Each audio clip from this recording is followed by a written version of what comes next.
A história começa com uma mulher contando uma parte importante da história de seu povo no planeta deserto, Arrakis. Essa mulher, Shani, é uma Fremen.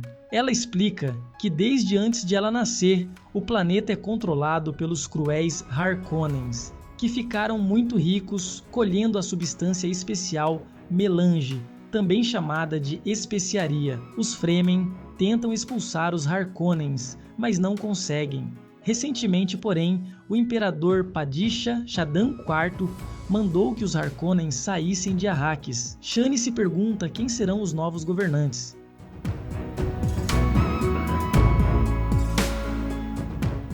No planeta Caladan, Paul Atreides toma café da manhã com sua mãe, Lady Jessica, a concubina do Duque Leto. Lady Jessica, que faz parte de uma ordem quase religiosa chamada Bene Gesserit, está decidida a ensinar ao filho os poderes especiais de sua ordem. Durante o café da manhã, ela testa Paul, pedindo que ele use suas habilidades para fazê-la passar um copo d'água. Paul tenta, e embora só tenha sucesso parcial, o momento é cheio de tensão e expectativa.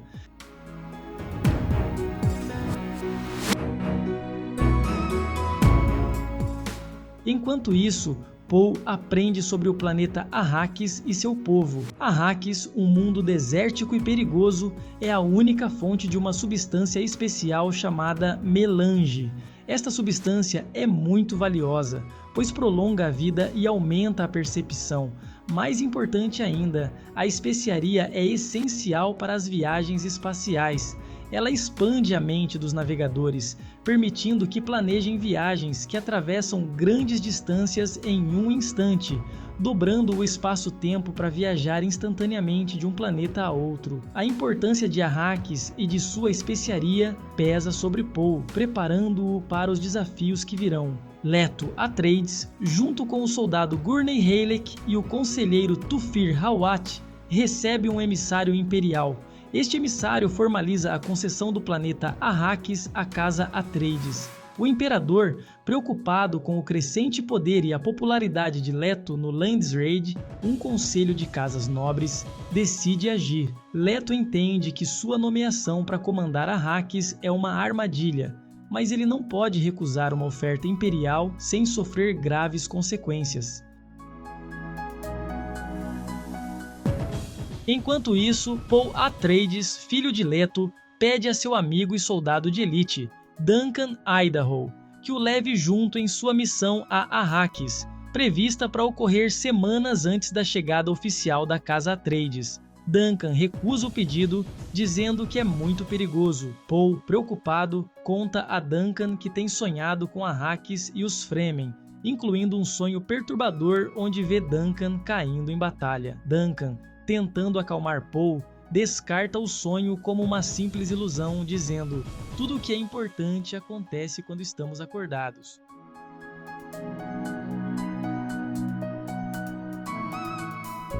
Esse momento de tensão e pressentimento pesa sobre Paul, enquanto ele se prepara para o futuro incerto que o espera em Arrakis, um mundo desconhecido e perigoso, onde desafios mortais e segredos profundos estão prestes a serem revelados.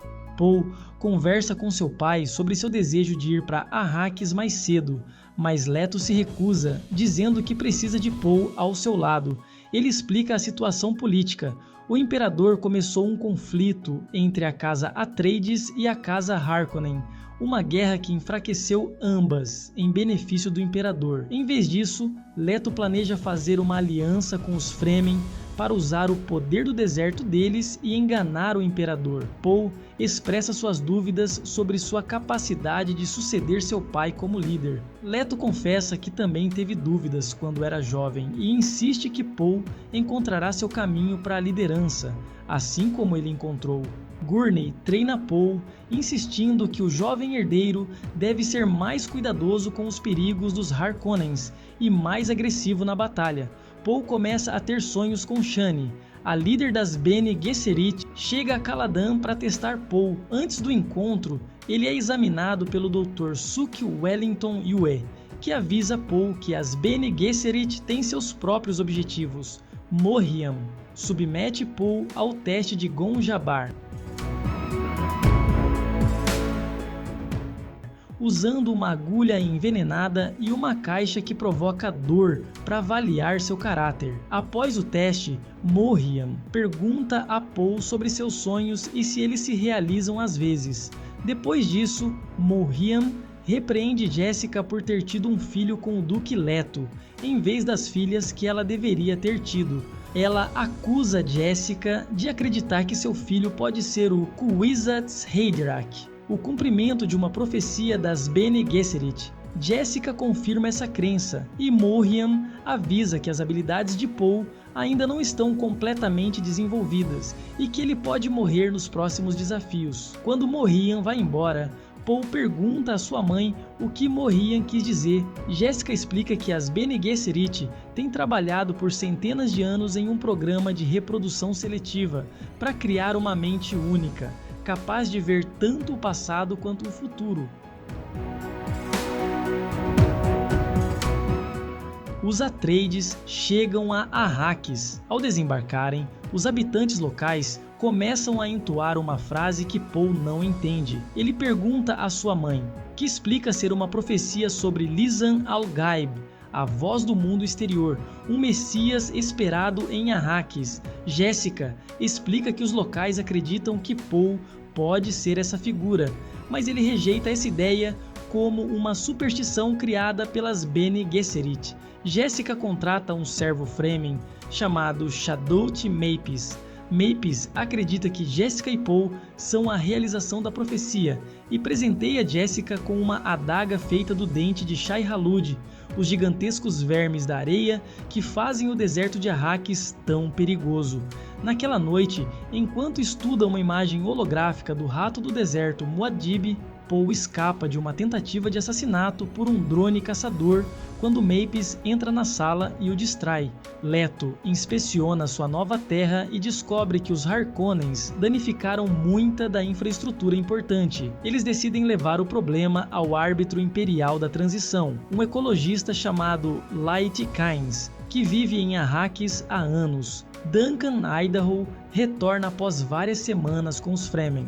Ele informa ao Duque que os Fremen são lutadores excepcionais que vivem em comunidades chamadas Sietes, nas cavernas do deserto. Duncan confirma a suspeita de Thufir Hawat de que há muito mais Fremen do que se pensava antes. O líder de um desses Sietes, Stilgar, vem se encontrar com Leto. Stilgar pede que os estrangeiros não viajem além da cidade, exceto para coletar especiarias. Leto recusa, mas promete que os Sietes ficarão intocados e que os Fremen não serão caçados enquanto os Atreides estiverem no poder. Paul convida Stilgar a ficar, mas ele vai embora. Duncan mostra aos Atreides algumas tecnologias Fremen, como os trajes que economizam água e os dispositivos usados para atrair os vermes da areia. O grupo de Leto se reúne com Licht Kynes para ver como estão as operações de mineração de especiarias. Ela verifica os trajes destiladores deles e nota que Paul ajustou seu traje corretamente, da mesma forma que os Fremen fazem. Em sua língua, ela comenta: "Ele conhecerá nossos caminhos como se tivesse nascido aqui." O grupo então voa para observar a mineração de especiarias. O veículo de mineração, chamado Rastreador de Areia, atrai um verme gigante que é atraído pelas vibrações do rastreador enquanto coleta a especiaria. Quando um transportador voador não consegue tirar o veículo de mineração, o Duque Leto posa com seus ornitópteros perto para resgatar os mineiros. Quando Paul saiu para ajudar os mineiros a embarcar, ele inala uma grande quantidade de especiarias e tem várias visões, incluindo uma dele com Shani. Ele quase é sugado pela areia junto com o rastreador, mas Gurney o segura e o puxa para dentro do ornitóptero de seu pai. Os dois assistem enquanto a grande boca do verme engole o rastreador de areia inteiro. Mais tarde, Paul é examinado pelo Dr. Yue, que diz a ele e a sua mãe que a especiaria é psicoativa, mas não deve prejudicar Paul. O Sr. Leto desperta durante a noite com um pressentimento de que algo está errado. Ele pede ajuda à segurança, porém não recebe resposta. Ao encontrar Mapes assassinado e ser atingido por um projétil paralisante que consegue penetrar em sua proteção corporal e o deixa vulnerável, ele percebe a traição de Yue. Este último desativa os escudos de proteção e interfere nas comunicações da família Atreides, revelando a Leto que sua lealdade foi conquistada pelos Harkonnens através da manutenção de sua esposa em cativeiro, e Yue substitui um dos dentes do Sr. Leto por uma cápsula contendo veneno, esperando que o mesmo a utilize contra o Barão.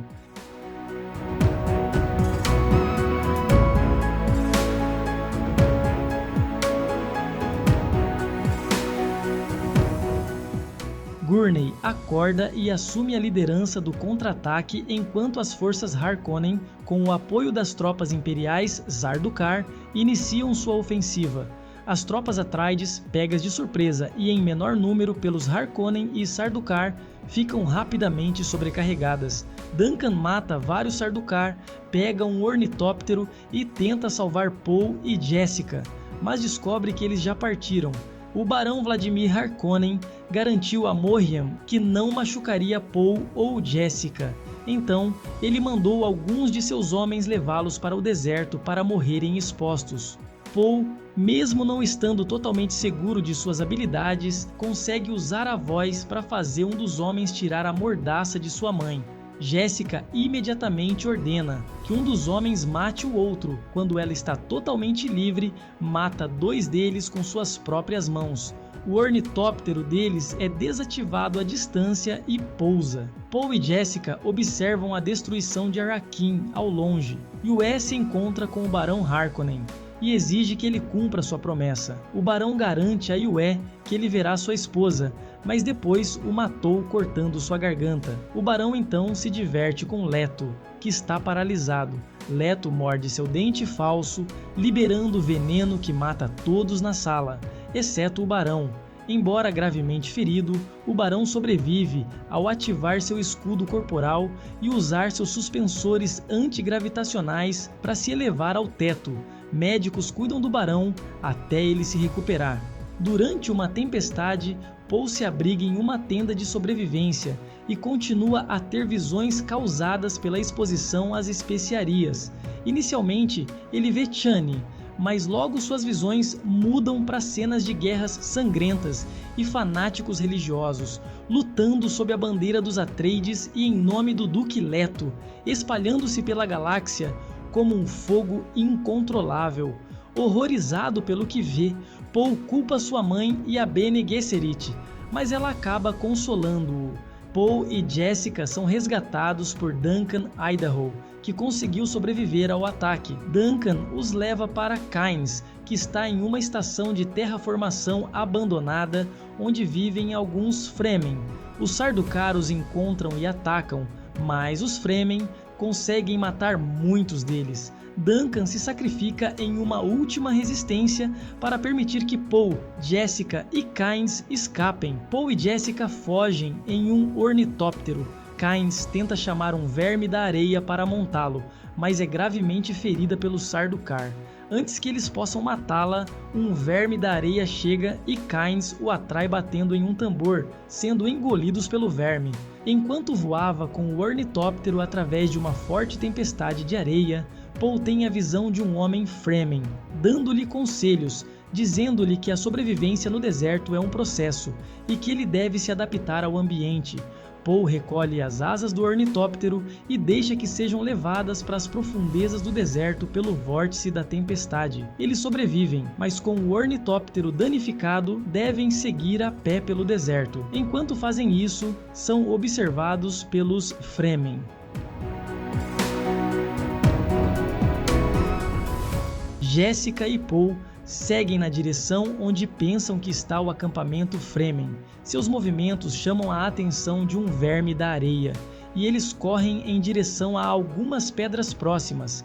O verme da areia para por um momento, olhando para Poe por alguns segundos antes de ser afastado por um golpe. Um grupo de Fremen os captura. Stilgar está com eles e reconhece Poe, dizendo que não devem machucá-lo. Outro Fremen, James, discorda de Stilgar e quer matar Poe e Jessica para saquear seus corpos. Poe reconhece James como o homem de suas visões. Jessica pede ajuda para retornar a Caladan, prometendo recompensas generosas, mas Stilgar considera qualquer recompensa inútil. Stilgar sugere que Paul, ainda jovem, pode se juntar ao grupo, mas acha que Jessica, que ele acredita ser muito velha para aprender a lutar, deve ficar para trás. Jessica e Paul usam suas habilidades de treinamento para desarmar a maioria dos Fremen e manter Stilgar sob ameaça. Stilgar, ao perceber que Jessica é uma Bene Gesserit, concorda em levá-los para o grupo. Jaime se opõe e desafia Jessica para um duelo. Paul concorda em ser o campeão de sua mãe. Shani, que está no grupo, sente pena de Paul, achando que ele vai morrer nas mãos de James, e dá a ele sua faca de cristal, uma adaga feita com o dente do verme da areia, um momento que Paul previu em uma de suas visões. No duelo, Paul domina Jamis, segurando repetidamente uma faca em sua garganta e exigindo que ele desista. Stilgar explica que os duelos Fremen são até a morte, e Jessica menciona que Paul nunca matou ninguém antes. Com relutância, Paul mata James. Satisfeitos, os Fremen levam Paul e Jessica de volta ao grupo. Paul e Jessica testemunham um Fremen montando um verme da areia de maneira surpreendente. Enquanto começam sua jornada pelo deserto, Shani diz a Paul que isso é apenas o começo. Deixa nos comentários seu filme favorito que irei adicionar à lista para fazer um resumo.